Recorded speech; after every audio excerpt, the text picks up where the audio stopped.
Bismillahirrahmanirrahim. Assalamualaikum warahmatullahi wabarakatuh. A'udzubillah, bismillah, alhamdulillah, wassalatu wassalamu ala rasulillah wa ala alihi wa sahabatihi wa mawalah wa la hawla wa la quwwata illa billah. Rabbi syrah li sadri wa yassir li amri wahlul 'uqdatam min lisani yafqahu qawli, amma ba'du.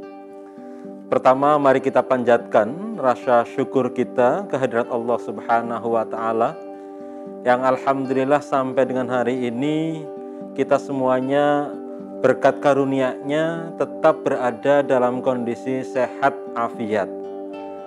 Salawat dan salam mudah-mudahan dilimpah curahkan oleh Allah Subhanahu wa Ta'ala kepada baginda Rasulullah Muhammad sallallahu alaihi wasallam. Bapak, Ibu sekalian saya hormati, kita semuanya akan bersama-sama merayakan sekaligus memperingati peristiwa besar Idul Adha di tahun 1441 Hijriah ini. Sekedar untuk mengingatkan kita semuanya bahwa Idul Adha merupakan hari yang sangat bersejarah untuk mengenang kembali peristiwa pengorbanan Nabi Ibrahim atas putranya Nabi Ismail alaihi salatu wassalam. Saat Nabiullah Ibrahim diperintah oleh Allah Subhanahu wa Ta'ala melalui mimpinya untuk mengorbankan anaknya yang sangat dicintainya, Nabi Ibrahim menghadapi dua pilihan: mengikuti dorongan perasaan dengan menyelamatkan Ismail, atau mentaati perintah Allah Subhanahu wa Ta'ala dengan totalitas ketundukan dan dengan totalitas kepasrahan. Di tengah kebimbangan bahwa ia siap dengan sepenuh hati untuk menjalankan perintah dari Allah Subhanahu wa Ta'ala, turunlah firman Allah Subhanahu wa Ta'ala sebagaimana yang tercantum dalam Quran surat As-Saffat ayat 104 hingga 107. Wa nadainahu ayya Ibrahim qad saddaqta ru'ya inna kadzalika nazil muhsinin inna hadza lahuwal balaul mubin wa fadainahu bidhibhin adzim. Lalu kami panggil dia, wahai Ibrahim, sungguh engkau telah membenarkan mimpi itu. Sungguh demikianlah kami memberi balasan kepada orang-orang yang berbuat baik. Sesungguhnya ini benar-benar ujian yang nyata, dan kami tebus anak itu dengan seekor sembelihan yang besar. Penjelasan historis ini menunjukkan bahwa ketaatan kepada Allah Subhanahu wa Ta'ala dan kerelaan untuk berkorban adalah esensi yang melekat dari ibadah kurban.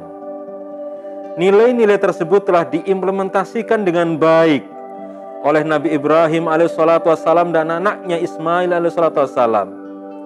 Sikap rela berkorban ini merupakan salah satu prinsip keberimanan yang dimunculkan dari kedalaman spiritualitas demi sebuah tujuan tertinggi. Dalam konteks hubungan sosial, rela berkorban merupakan perwujudan sikap altruisme yang menjunjung nilai-nilai mengutamakan orang lain daripada diri sendiri, yaitu mengorbankan apa yang kita punya, bahkan yang kita cintai, untuk kesejahteraan orang lain. Untuk itu, Hari Raya Idul Adha seharusnya dijadikan momentum untuk memupuk rasa solidaritas yang mampu mewujudkan kesejahteraan sosial yang berkeadilan. Ada hal yang menarik yang ingin kami sampaikan di kesempatan yang terbaik saat ini. Riset yang pernah dilakukan oleh Elizabeth Dunn, pakar psikologi sosial dari University of British Columbia, Vancouver, Kanada, menyimpulkan bahwa semakin besar uang atau harta yang dibelanjakan untuk menolong sesama, atau semakin besar uang atau harta yang dibelanjakan untuk menolong sesama atau kepentingan orang lain, terbukti menambah kebahagiaannya. Sebagaimana dimuat dalam jurnal Science tahun 2008 dengan judul tulisan yang mengejutkan, Spending Money on Others Promote Happiness. Membelanjakan uang untuk orang lain meningkatkan kebahagiaan. Temuan ilmiah tersebut menunjukkan bahwa yang terpenting bukanlah jumlah uang yang kita miliki, tetapi bagaimana kita membelanjakannya. Orang yang menyedekahkan uang atau hartanya untuk membantu mereka yang membutuhkan ternyata lebih bahagia daripada mereka yang menghamburkan uang untuk kepuasan diri sendiri. Logika terbalik yang sering terjadi justru mengumpulkan harta sebanyak-banyaknya untuk kepentingan pribadi demi mengejar kebahagiaan yang sesungguhnya kebahagiaan itu adalah semu belaka.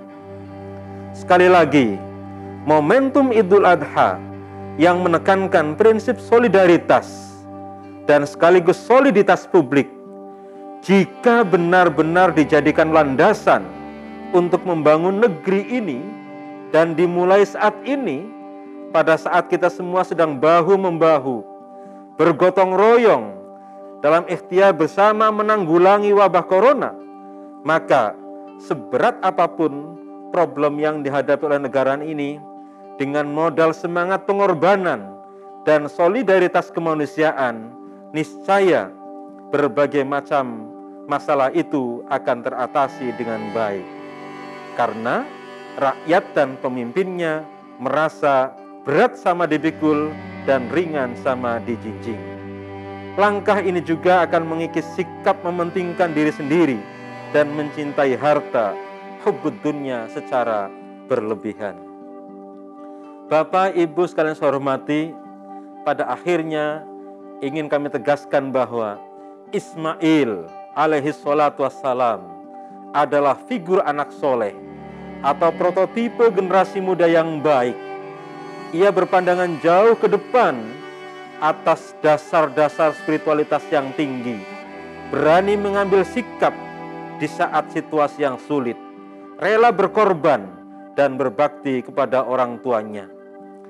Ismail bukanlah pemuda penakut yang mudah putus asa, tapi seorang lelaki muda, gentleman, yang berani mengambil resiko atas prinsip yang diyakininya.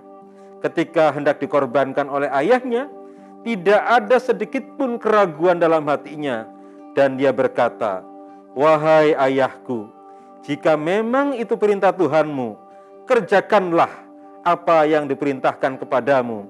Insya Allah engkau akan menjumpaiku termasuk orang-orang yang sabar." Mudah-mudahan ibroh dari peristiwa Idul Adha ini menjadi bahan dalam rangka kita semuanya bisa meneladani Nabiullah Ibrahim dan sekaligus meneladani Nabiullah Ismail alaihissalatu wassalam.